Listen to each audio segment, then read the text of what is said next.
opportunity to play Division I soccer, which is what I wanted to do my whole life. It's a goal of mine to reach my dream of playing professional, and he has made me the smartest footballer I can be. That's what I want to see. Like, everyone wants to see that confidence.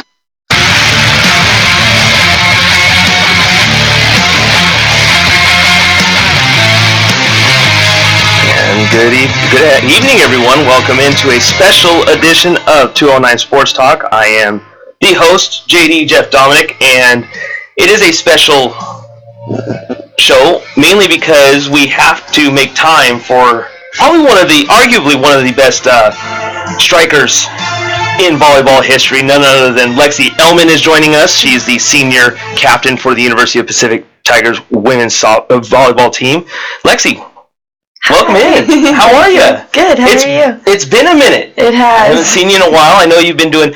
Okay, before I get too far involved with your career and everything else, on a lot of the things that I read, it says it's beach volleyball. But is it beach volleyball, or do you consider it sand volleyball? It's considered beach volleyball now. It used to be sand volleyball, and then last year, or maybe 2 years ago, it became a NCAA official sport, and that's when it changed to beach. So technically it is beach, but we say beach or sand. It's okay. Because I do think the last time that I talked to you away from the court, it was I think you mentioned beach, but everyone kept saying it's sand, so I got really confused. I didn't know really how to take it. So your career there is done as well. Yes. But I kind of want to talk a little bit about that. I'll talk a little bit more about the court side of things, because that's where you've really made a name for yourself here at Pacific. But we'll kind of dabble in both of those areas. Before we get you started, you're from Omaha, Nebraska. Yes. What was that like, making an 18-year-old girl coming from a place like Omaha, Nebraska to Stockton, California? It was crazy. I was so lucky to be able to come out here with a teammate that I have known since 5th grade, and I think having her out here, Jess Dietrich, and I think having us go out together was probably the best outcome that could have happened. I mean, we both know who each other are. Like, she knows who I am since 5th grade, so she knows me pretty well. So I think it was easy to make the transition from Omaha out to California. Obviously, I got to lose some coats and heavy weather gear, right. So that's a positive. But in terms of making the switch of being away from my family, that's always a hard transition for anyone. I think it also helps a lot that, my team is always so welcoming. They were so welcoming my freshman year, and they really brought me in, and really we're just a big family. So I kind of got away from my real family and built my own family out here. Who was the first teammate that came and greeted you? I don't remember. I know my unofficial visit when I was a junior in high school, I was with Hannah. And then my official visit was with Kat. I was, under Kat's wing. And I think one of my main memories from my freshman year was Jess and I came in the summer, and Emily Christensen, who's not here anymore, she finished her career at GCU. And so we came in, and the team had a big potluck kind of thing at one of our teammates' house. And I would just remember Katie Taggart and Jess and I. It's just a thing in Nebraska. You clean up your dinner plate, right? you go clean your plate. And so I think one of the big memories for me was Katie was like, "What are you doing? Like, you don't have to do that." And Jess and I were like, "Well, it's kind of what we normally do, so it's okay." Like, that was just my first memory. So as you kind of, it is really unique, because a lot of the athletes here at Pacific, they are, I'm not going to say every one of them are California natives, but the general consensus is that there a lot of them are from California. How were you able to? How you got fortunate? You had Jess coming with you, mm-hmm. But how was that whole transition? Luckily you had Jess, but were there any kind of hurdles you had to jump through in order to go, okay, this is not like Nebraska? Obviously, like the cleaning of the plate may be one thing, but were there like just a cultural? Was there a cultural difference really? What was that? Not really cultural. I would say maybe a little bit of a language thing was, I don't know if you guys notice that you do it, but a lot of people, after you ask a question, you say, yeah. Oh, okay. I was going to say there was another one. Go ahead. Greg would always just say, all right, let's go play some volleyball, yeah? Like, is that a question? Like, do we have to play volleyball? Or that was just something funny for me, and the Heka, all the terminology is just new here, but Yeah, we're also named for saying hella. yes, That's the biggest one. Hella has always been the one. That too. Meeting Greg Gibbons for the very first time. Head coach Greg Gibbons. I know him and I have talked about you countless times about when he first saw you. It was initially that you kind of fell in his lap in a lot of sorts. Right. And but what was the first encounter with head coach Greg Gibbons? So my first memory was 17th year of club, and he had already seen Jess. Ray, our old assistant coach, had seen Jess in Minneapolis, the qualifier, and so Greg wanted to come out and see Jess for himself. So he flew all the way to Omaha. It was a snowstorm, and here was this big, tall, like 6'4", 6'5" guy at our club practice, and Jess and I were getting our stuff on, and she whispered to me and was like, that's Greg. That's coach. And I was like, oh, and she was like, do you think I should tell him what court we're going to be on? Like, should I show him or like walk with him? And I was like, yeah, just tell him we're going to be over there on the end court. Like, it's no big deal. And, you know, he was in shorts. Like he always is, and it was freezing, so I was like, that's a little bit weird. Like, you should know to bring some pants in December in Omaha. But that was my first memory, and he was just a little intimidating at first, but then once I got to, you know, talk to him, and once we started the recruiting process, I guess, in that way, it was so friendly.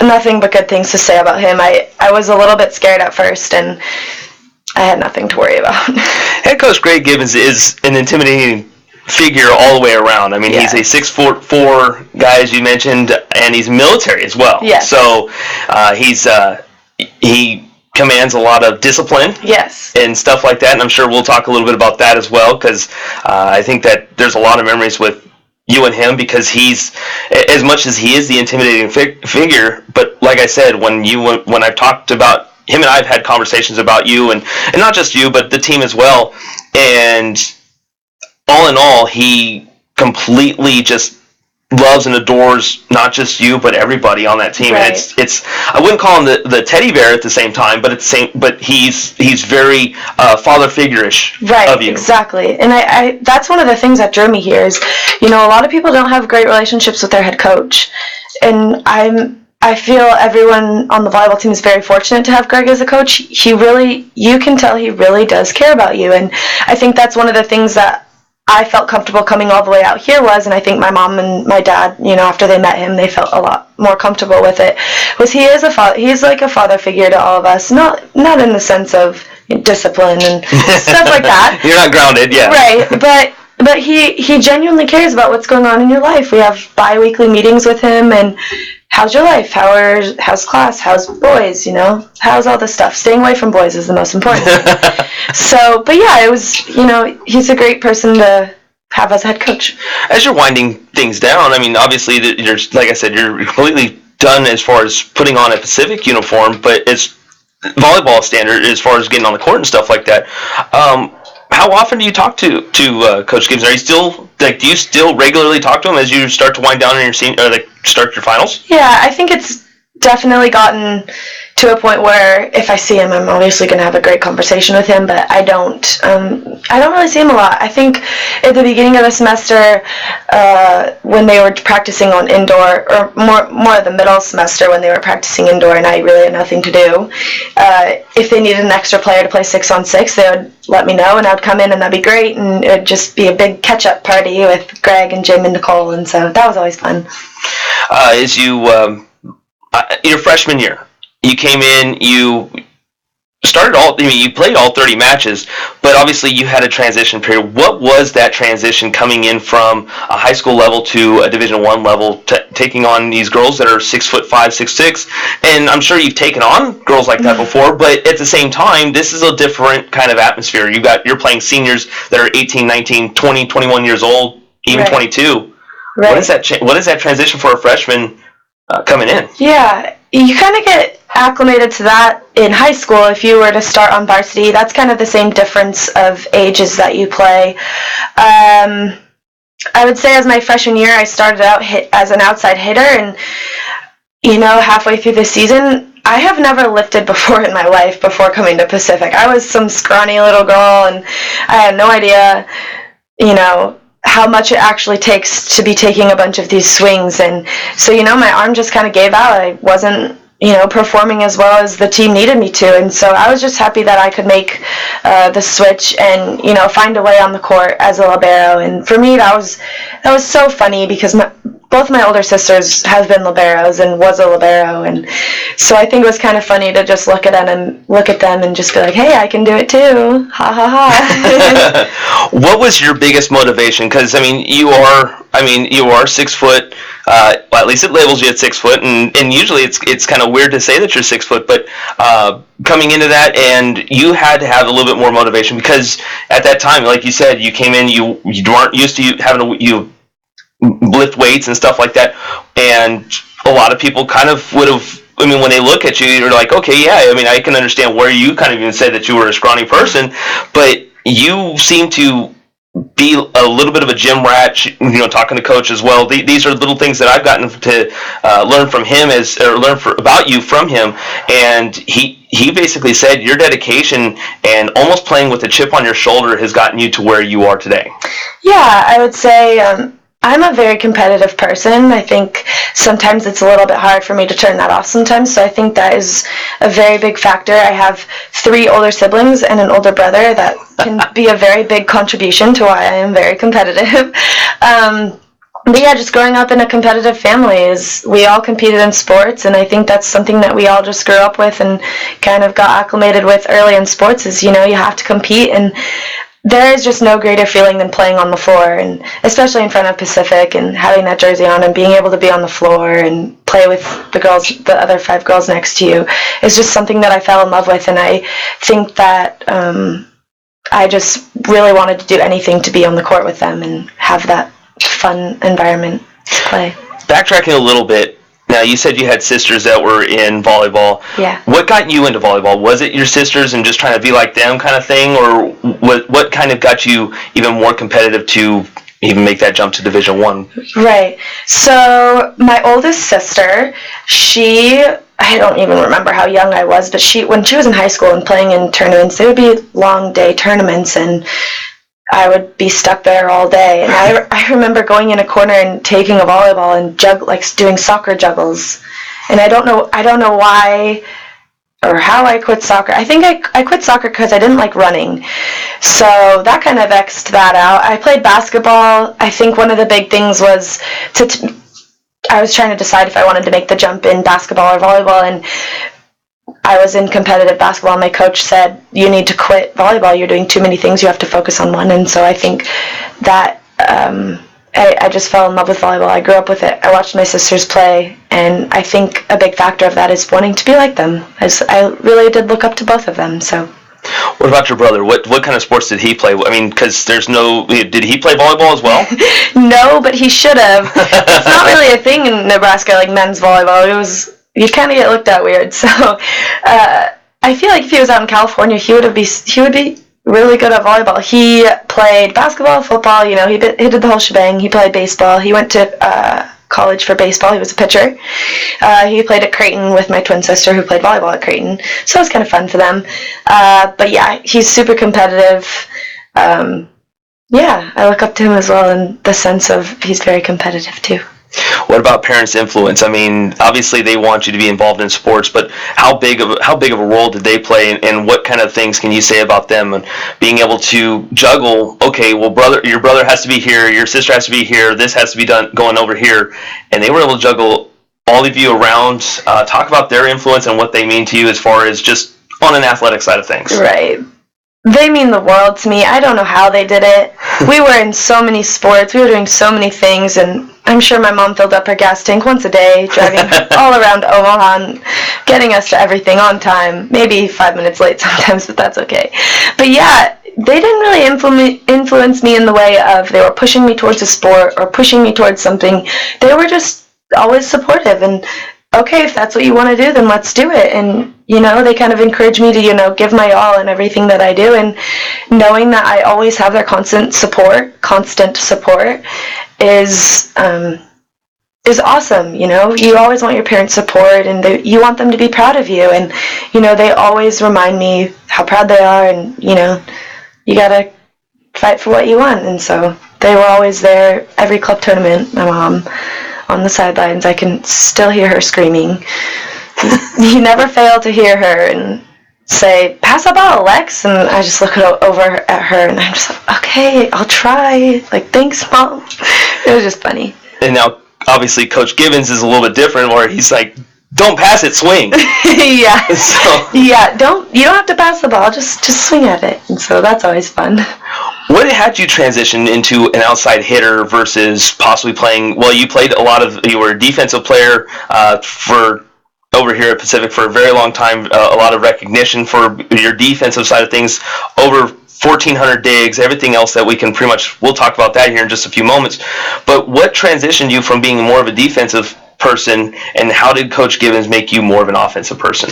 Yeah, I think I've always grown up, 14s or 13s, I think I was a middle somehow, and I told my mom I wanted to be a middle, and my mom was like, "You're going to be too short. I don't think you can do that." And so the next transition would be, I wanted to be a 6 rotation middle is what I wanted to be. And, that's ridiculous. So if my mom said, if you want to play defense, you should try being an outside hitter. They play all the way around, so you don't have to come out. You can play defense, you can hit, you can do what you want.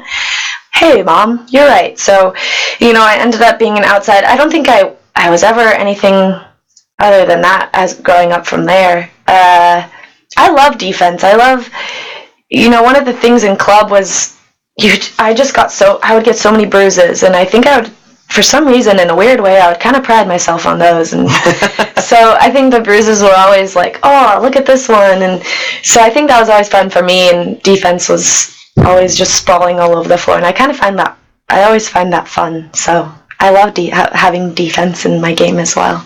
The other thing I noticed from that is we can always mark it down. She said, "Mom, you were right." So Yes. Let's go ahead and take that Mom. one for a second. So, but that's awesome. But and then Coach Gibbons, obviously, like I said, we'll kind of go back and forth. I jump around a lot, as you can tell, and also you said you're going to be too short. Hello, I'm 5'7", so it's kind of like, yeah, I'd trade you in a heartbeat for size. But anyways. Going back to finally getting on the court here at Pacific, your first game, what were those kind of nerves? Oh my gosh, it was an out of town tournament. I think we were in Oregon or something, and we were on serve receive. We started in serve receive, and I just thought to myself, I know they're going to serve me. Greg said, you're a freshman, they know that. They're going to pick on you. And so the first serve, I was like expecting the ball to come to me. And in my head, I hate admitting this, but I was saying, "You're going to shank it, and that's okay." And sure enough, I stuck my arms out there, and it bounced backwards, and I don't know how. But, swallowing that pride and taking being a freshman on the court as a pride thing. And, yeah, they're going to want to pick on you, but you know what? I'm going to show you that you shouldn't. And so I think that was a big thing for me to get over my freshman year was, you're 18, you're playing 21-year-olds. It's okay to mess up, and you just got to show a little bit of fight in that sense. So. Well, absolutely. I mean, a lot of those girls that you've probably played against, and they probably played against or played on the same team for 2, 3, 4 years already before you even got a chance to step on the court. Yeah. So I can understand that. First kill, do you remember it at all? I don't. I remember one of the first kills that I do remember was my freshman year. I was about to say senior, I don't know why. It was my freshman year. We were playing Oklahoma, and we took them to 5.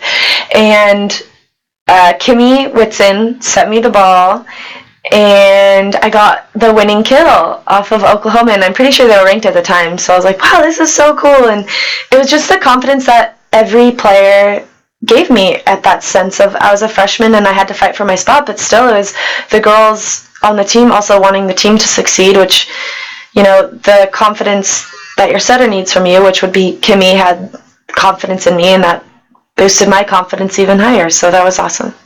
We're going to take a small break. When we come back, I'm going to add what I usually end every interview with. We've got about 15 minutes or so left, but with this interview, I ask every athlete this. Okay. And in fact, we just had Cassidy Gustafson on. Okay. So she's finishing up her career here, and as well as I'm sure you know, but This is the question.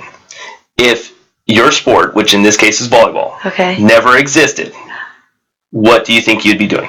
Okay. And you got time to think about it. It's, like I said, you got about 15 minutes to think about it. It'll be the last question I ask you. Okay. But I've learned I had to prepare everybody for it, because when I just jump it at them, they're like, It's a hard question. I don't know. And so, and it's okay to say I don't know, but at the same time, if you've got a good answer, I'd love to hear it. So let's take a small break. When we come back, we'll give you something to think about here. More to come right here on 209 Sports Talk.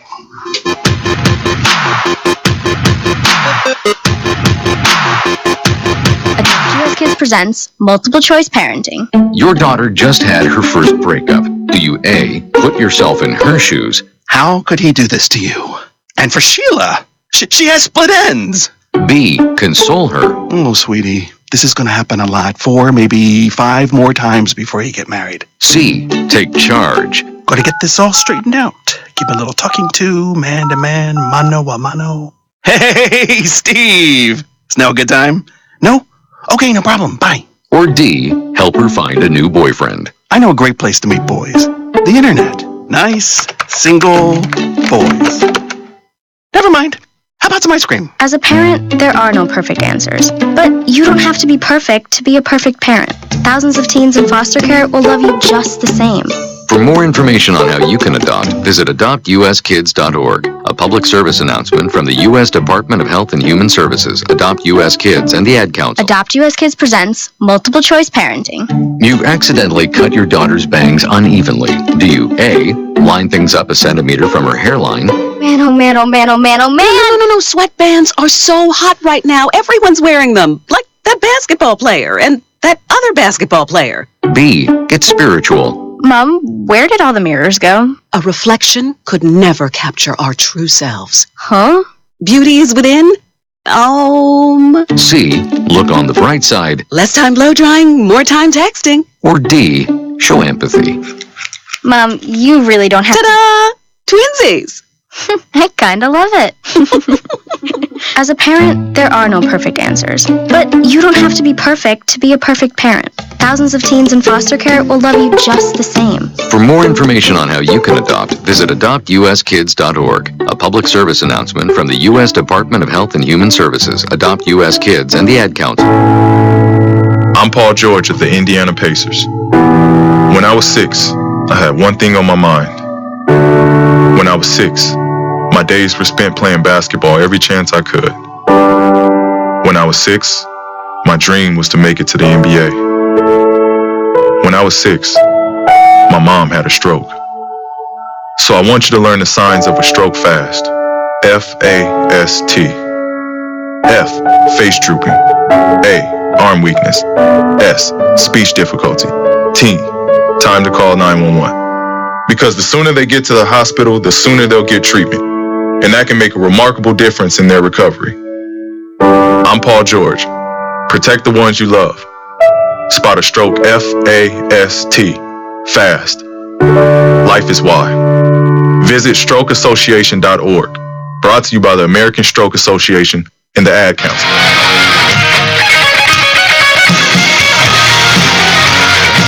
And welcome back to 209 Sports Talk here on the Pacific Tiger Radio Network and on the 209 Sports YouTube channel. And I am JD Jeff Dominic, along with none other than senior captain, University of Pacific women's volleyball, and probably winding up her career now. And we can kind of go there as that is none other than Lexi Elman. And Lexi, once again, thank you for taking time out of just before the final start here, and taking a second just to kind of hang out and not think about that stuff, right? Yeah. So, Lexi, I want to actually, in a lot of ways, I want to thank you because, when I remember where I was at when I first got asked to start covering volleyball here at Pacific, and I was kind of like, okay, I'll give it a shot, because I've never even really watched women's volleyball. And then, I want to say it was, I can't even remember who it was against, but I remember you were my first person I ever interviewed, and I think you had 22 kills that night. Okay. And I asked you a few questions. I don't remember what they were because I was just like a bumbling idiot anyways. And kind of like I am now, but at the same time I'm a little bit more, my knowledge towards you has gotten more and more advanced, so it makes it easier. But watching what not only the team aspect and the intensity that you provide it made me enjoy volleyball, and I actually looked forward to coming in and watching it. So it made, as much as I can say that, I say I thank you, but I also thank the team too, because people like Kimmy, Holly, and all those other players that Alicia that were there, they were so much fun to be around. It made it to where I was like, oh heck yeah, I'm going to be here, kind of thing. That's awesome. Thank you. So once again, appreciate that whole team. It was a great junior year of yours, and it was, like I said, it was just kind of one of those fun things to do. And I've covered you the last couple of years. I think the last time I actually started probably the year before that, but I wasn't able to. I didn't have the media credentials at the time. Okay. So junior year, I was able to be. Your junior year, I was able to be more around the team and stuff like that. So, anyways, that's my little bit of sentimental side of things. Now back to you. Okay. Career high, I believe it was. You said we were talking off air. We think it was against Oregon State around either 28 or 29. Yeah. We're gonna run with that. Yep. When you set that mark, did you ever did your inner competitive side of things ever want to beat that? Oh, every time. Every time. I wanted to get more than I did the last time I had a game. And, playing on the court, you don't really think, oh, I got 10, let's get 11. Or, you don't really think about that while you're on the court. You just want your team to win. And so, anything that you can do to contribute to the team to win, you always have the off games of, well, after the game you look and you were like, well, I got 4 kills. Okay, well, next game, go out and do better. And, that game, Emily probably had 12 or 13 or upwards to 20 to help us win. Or, Janie had more, or Allie, or, whoever it is, Ashlyn always had more. So, it evens out as, if you think about it team-wise. Absolutely. Your junior year obviously was your career high in kills, and that was probably one of those, a lot of people were talking about, you took the next step up, which you did, and really in a lot of respects, you took the team on your shoulders at some point. This senior year, you had to make a little bit of transition. You had other outside hitters and middles that were doing their thing. Ashlyn came in as a freshman, and she did a phenomenal job in the middle. You had Emily Baptista on the outside with you. You had to kind of be a different kind of leader. Yeah. How did you take on that role as you kind of looked into that, going, okay, well, these are the next people that I'm really essentially passing that proverbial torch to? Yeah, I think it was a little bit of a harder transition than anyone would kind of think. I think, kind of realizing, our freshmen were good. They're good.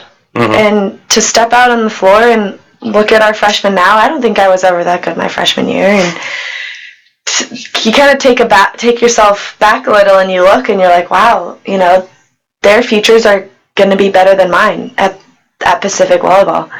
And so I think in a sense, I really am focused on, or I spend the most time in practice with the outside hitters, obviously Emily, and Cien was here, and I love playing with Emily. She was just a very constant person on the floor, and so that was always reassuring. And if I wasn't doing the job, I think everyone knew that she would. And so I think, in a sense, that was a little bit scary as a senior of this freshman can do it, So I think in a way she pushed me without even knowing that, and I applaud her for that. And throughout your 4 years, you've had an opportunity to meet a lot of different people. Mm-hmm. And if I was to say probably the most, the one that you get the most entertainment out of, and I'm not going to sit there and say that, because out of due respect, I'm sure you loved every single one of those girls that you've either from your freshman year looking up to the seniors or vice versa. Who would you say was probably the most entertaining, that you got the most, that you always wanted to see yourself around? Well, I find myself having to say that I can't only say one. That's fine. I would say 2 people. Okay. And one of them would be Jess Dietrich. Mm-hmm. Like I said, I've played with her since 5th grade. I love playing with her because she knows me and I know her as a player, and I already talked about off the floor as well, but as a player, she knows what I like. She knows, when I say after the point, if I say, give me the next ball, I'll get the kill, she trusts me, and we've always had that kind of trust on the floor and off the floor. And so I think in that sense, I will always love playing with Jess, and I'll miss it so much. She always, we just clicked very well, because we had to. Yeah. And then I would say my next, my other favorite would probably be Katrin. as you probably would have guessed. But she reminds me of playing with my sister. Again, we both know each other on the court really well, and we mesh like that. If it's deep over her line, she knows if I'm back there, don't touch it, because I am there, and I'm probably sprawling on the floor, so I'll get mad if she touches it. But yeah, it's like that sister dynamic that we kind of have, and I think that is what makes it really fun. And her covering me, she always lets me know, like, I have your back, or like if she sees something on the floor, she does not hesitate to let me know. So yeah. There was I want to say there was a message or a tweet or something like that, and I don't remember who had it, and they brought it to my attention. It was something to the fact of, I believe it came from Trin. Okay. And it said something to the fact of, it was towards you. Okay. And it said something to where, I hate that you're going to go, because it was obviously in reference to your senior year. Oh, yeah. Or I'm assuming it was, but it was something to the nature of, and I'm paraphrasing a little bit, that that you're not, don't think that I'm going to leave, or something like that. What did that have to? Was there any validity to that? That I'm not leaving? Yeah. I am staying another semester. Okay. And I will be joining the coaching staff. So I recently had changed my major. Instead of business, getting my bachelor's of science in business administration, concentrating in accounting, I'll just have my bachelor's of science in accounting. So it's just a level up, and I kind of decided that a little bit late. And so I do have to stay and take 3 more classes. And so I will be around until next December. I'll be joining the staff in August. So I have my summer, and I'll be an undergrad coach. Greg and I have kind of talked about what'll happen. So yeah. So does that make you just like a volunteer assistant? How does that, or is he actually putting you on as an assistant coach? I wouldn't be able to be an assistant coach. It would have to definitely be under the undergrad assistant. Gotcha. Okay. Greg and I have kind of talked about what my official title will be. We're still trying to figure that out with my class schedule and what I can fit with what works with his schedule, and we just kind of have to figure that out. So yeah, that's still under debate. Well, that's awesome. I mean, it's like I said, it's kind of cool. And I don't remember how it came across to me, but I just remember that I wanted to ask you that question, because it was like, wow, that'd be kind of interesting. And the first thing that came to mind was coaching, because I think, what are you looking to do as a coach? I mean, how hard are you going to, how much do you have to restrain yourself not to get on the court going, you need to do it like this? That will be so hard. It kind of reminds me of if you were to be hurt and they told you couldn't play, or they were sitting you a day and you just had to shag. And it was just the worst thing ever. And it will be so hard if I'm at practices, if I'm able to make that and be able to take on that role. It will be so hard not to want to play, and I'll just be so jealous of everyone, of the whole team playing. But if they have great success, you can at least take pride in knowing that, 1, you probably helped out with that, and 2, being on the court, you helped out with that at some point to those to the younger young players. That's a great way of thinking about it. Now let's talk a little bit about beach volleyball, sand volleyball, however we want to go ahead and go with it. What was the hardest part about sand versus court? I wouldn't say. I guess the hardest part would be getting the communication down with your partner. In indoor, you have 6 other girls, and that's 6 people talking at one time, and so it's not, if one person isn't talking, it's not going to be that big of a difference, because you're going to always have the people on the floor who always talk. And in terms of beach volleyball, I've had Andy as a partner, Andy Shelton, as a partner for the past 2 years, and I think us as a pair in growing, I think the biggest thing for us was communication, and I think we really got it down this year. She's a great athlete, and everyone on the team can play beach volleyball. I think it was just the fact of us being in the top spot and knowing that we have to communicate, and we're playing against really good teams, so the least that we can do on our side is talk. So that's probably the biggest difference. Now Andy's got one heck of a serve. Yeah. And how was she able to control a serve like that in a little bit of a tighter window? So You're talking about her topspin serve? Yeah. On indoor. So she doesn't. She doesn't do that. Okay. No, it's really hard and it's really tiring. So I really don't blame her for not doing that. But yeah, it is. We've messed around during serving, and it's hard. I've even tried it, and it's hard. So as you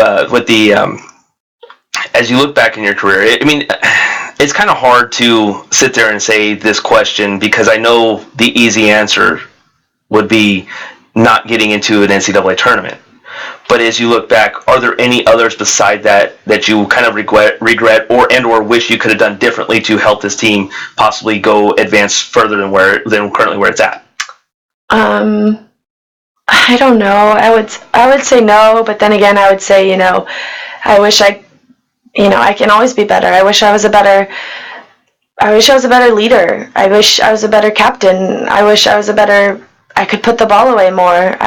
There are a lot of wishes that if I could go back, I wish I could do things better. But then again, I try and live with no regrets. And so pertaining to that question, yes, I would go back and change, and I would just be a better teammate and captain and leader and player.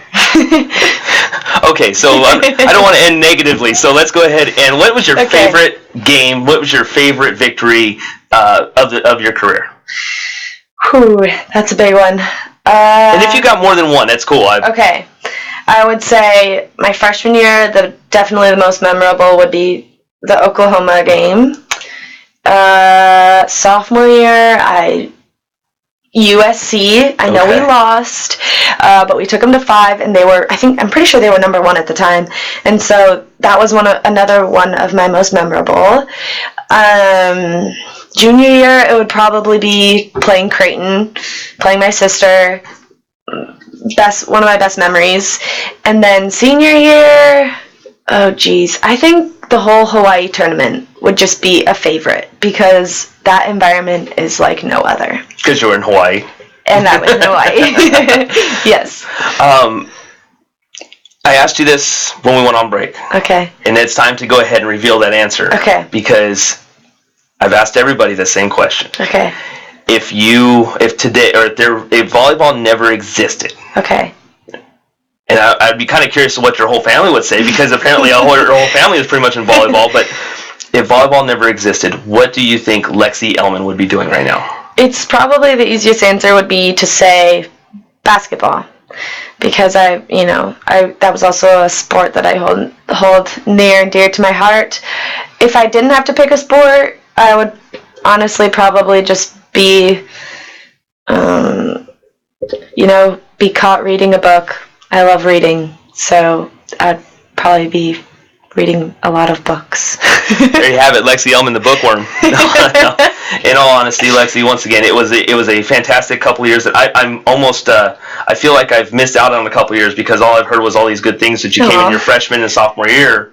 So, but I was fortunate enough to see your last 2 years, and knowing that you're going to be around for at least another semester, that's kind of cool. Yeah. So that way we can I'll probably bounce ideas off of you, because I'll probably want to know where so-and-so is at that time. So it'll be kind of fun, kind of interesting. Yeah.